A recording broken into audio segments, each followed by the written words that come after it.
Alright, so on the show today is a record-setting musician. She's sold over 30 million albums. She's topped the charts in over 17 different countries with her hit single Touch Me.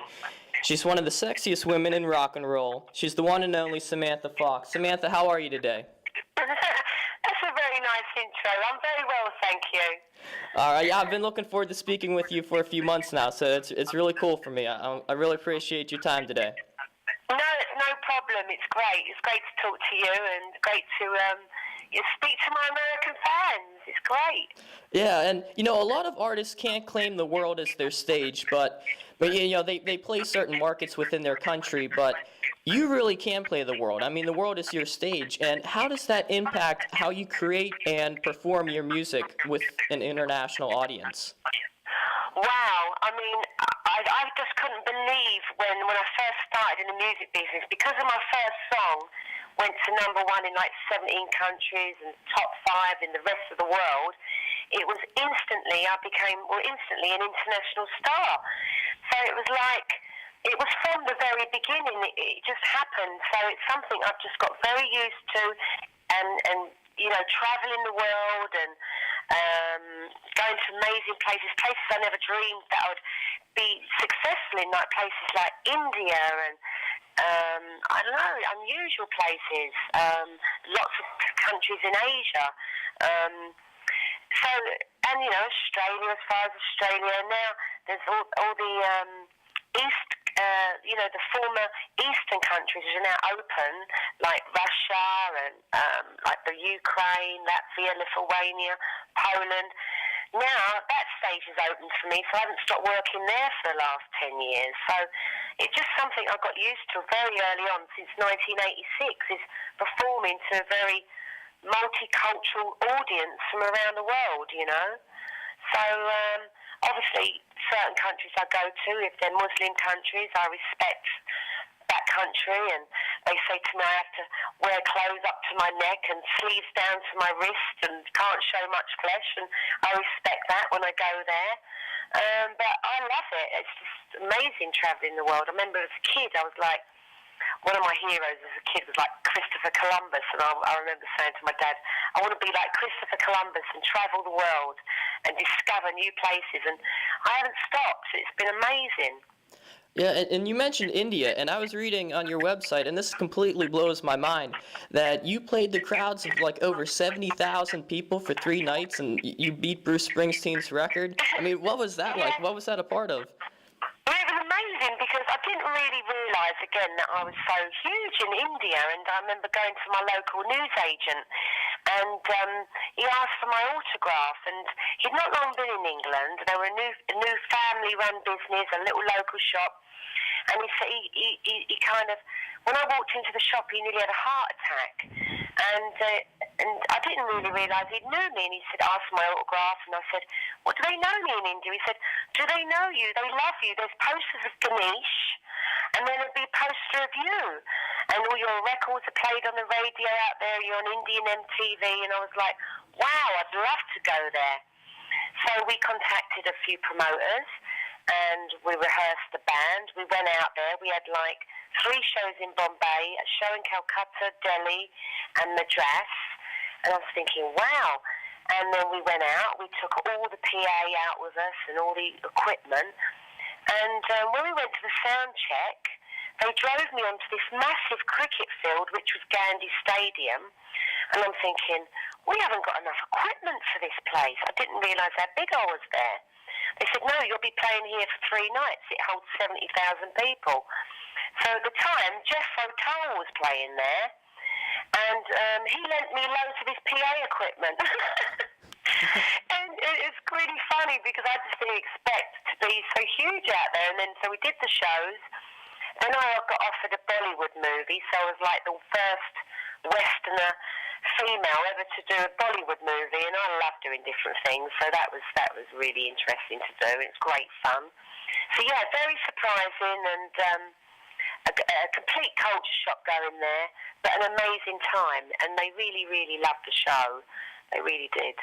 Yeah, and now I was watching an interview you did a few months back on Breakfast Time on the BBC, and you were talking about a tour you just wrapped up in France, and how there seems to be a larger percentage of younger kids, or younger generation, like 18 to 25-year-olds attending your shows.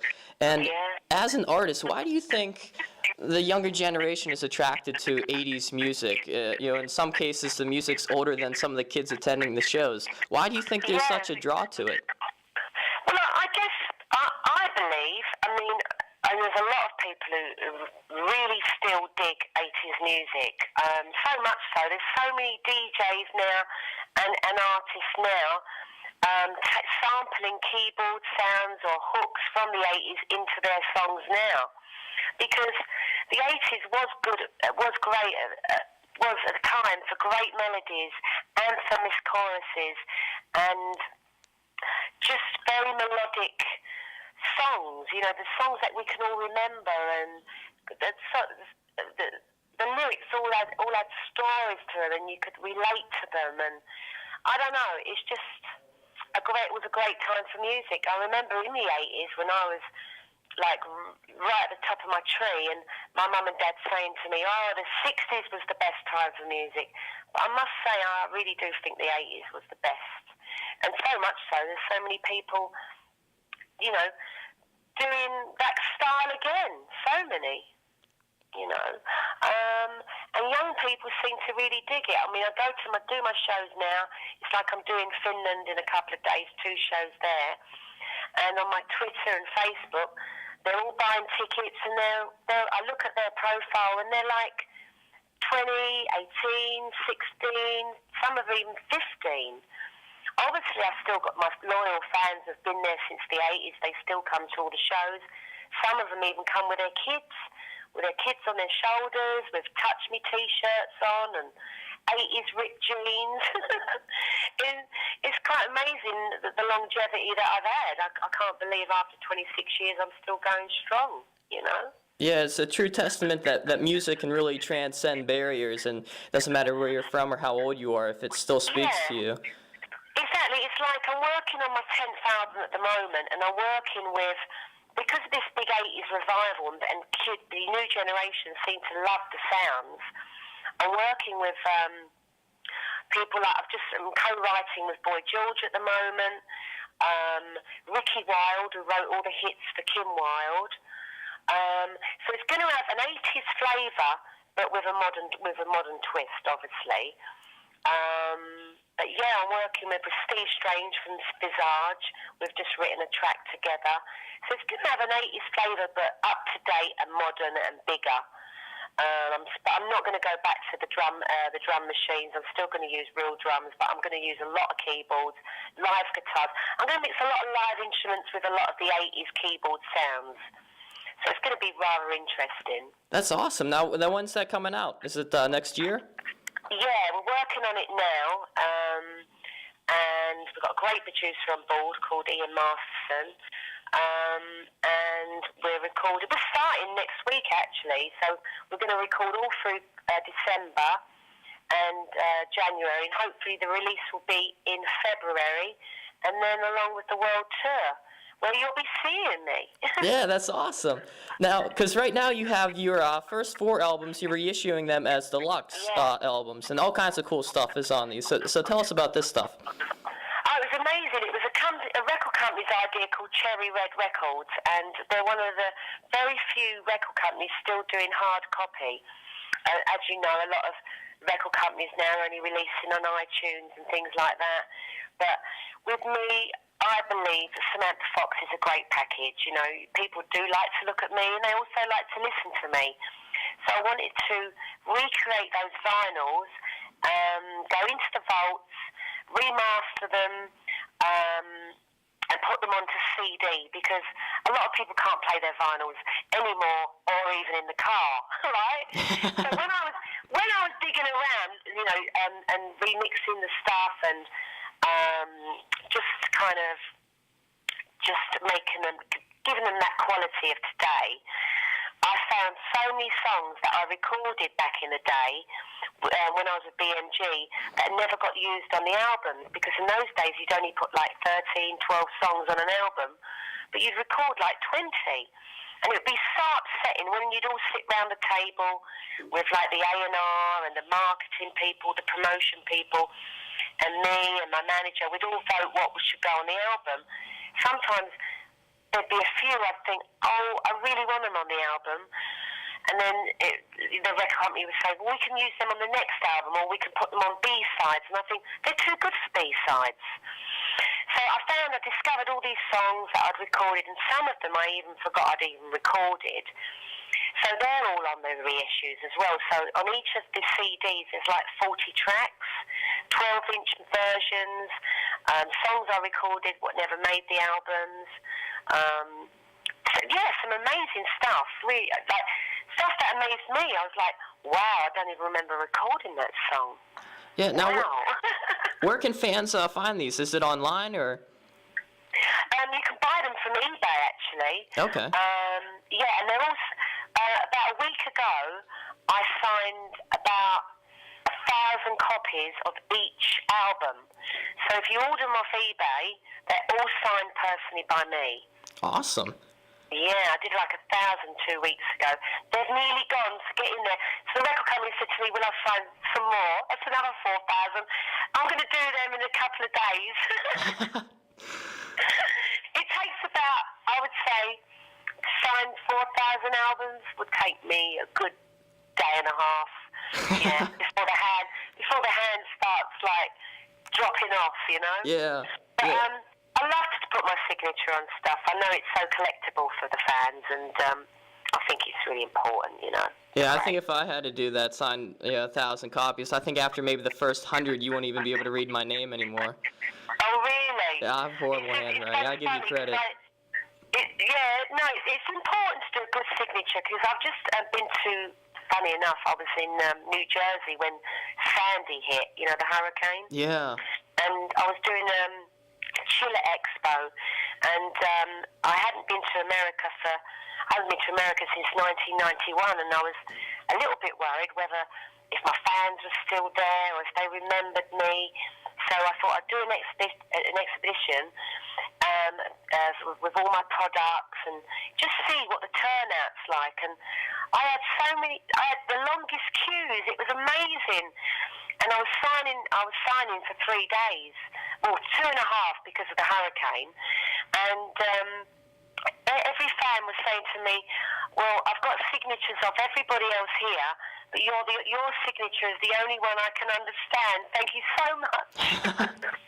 Even after 2.5 days of signing, I was still signing my name well, because I think it's so important, you know? Yeah, that's really cool that you really do take the time for your fans, and because a lot of people they just they kind of brush it off, but that's awesome that you do that. No, and I always ask them if they want a special message. A lot of them say, I'd like Naughty Girls Need Love Too, or Naughty Boys Need Love Too, or Touch Me, or I want to have some fun, and I give them a little message too, and they go away very happy, and we have a picture together, and I was so amazed that so many people turned up to see me, and it's given me like, I don't know, it's like a great feeling for the new year, because I know that now we can bring the tour to America, and I know we'll have bums on seats, and they haven't forgotten me, so I'm so looking forward to touring America again. Yeah. Now, are you going to be coming to Pennsylvania? What's the American tour looking like? Well, it looks like we'll be coming to Pennsylvania, definitely. I did it in '89, and I'll do it again.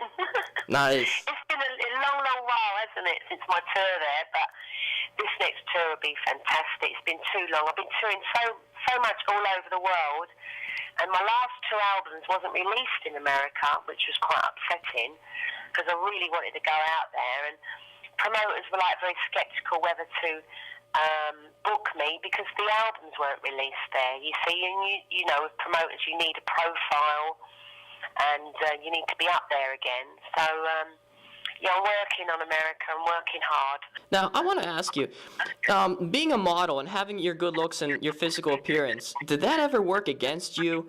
Like, when, for instance, whenever you went back into the music industry, did it ever put up roadblocks? Did people have a problem seeing you as a singer rather than a model? Was that difficult? Well, I gave up modelling before I became a singer. So, and then what happened, obviously, with the internet and everything like that, all the pictures that I did started to resurface, obviously, which is no problem to me because I was a model for 4 years. It wasn't a case like a lot of other singers out there or actresses who've done a bit of modelling in their past to get them where they want to be. It was a career for me. It was a 4-year career. And I did thousands of pictures in those 4 years. And I don't regret any of them, if you know what I mean. And I was only really known in England as a model until I broke the rest of the world as a singer, and then the pictures started emerging on the internet. So at first in England, when I brought Touch Me Out, which was my first single, all the radio stations and the press were like, this can't be Sam Fox singing, because I was so famous as a model in Britain. Some people can't see further than your looks, that, oh look, I've been singing since I was 5, I've been to stage school, I've studied music, I've got an A-level in music, for God's sake, And so in England, at the beginning, it was like people didn't believe it was my voice, and one DJ scratched it off the radio. Like, I remember waking up one morning and hearing it on the radio and being really excited, and then this particular DJ scratched it live on air and went, this will never be a hit, this will never be a hit. Well, it was massive. And it was big in countries where they never knew about my modelling as yet. So I broke the world without my modelling being known as yet, because Touch Me came out and went #1 everywhere straight away. Then obviously the pictures started to surface, and people knew I was a model before. But to be honest, I think of Samantha Fox, that was 26 years ago, the modelling, and since then I'm on my 10th album, and I've been singing for 26 years. I've toured the world. I think people really realise now that, I am a musician, and you don't tour the world for 26 years and make 10 albums and write songs for other people. It's all you are is a model, do you know what I mean? Mm-hmm. Yeah. It took a while. Like when I was at Chiller, there was a lot of fans with my posters with bikinis on and swimsuits. I still sign them.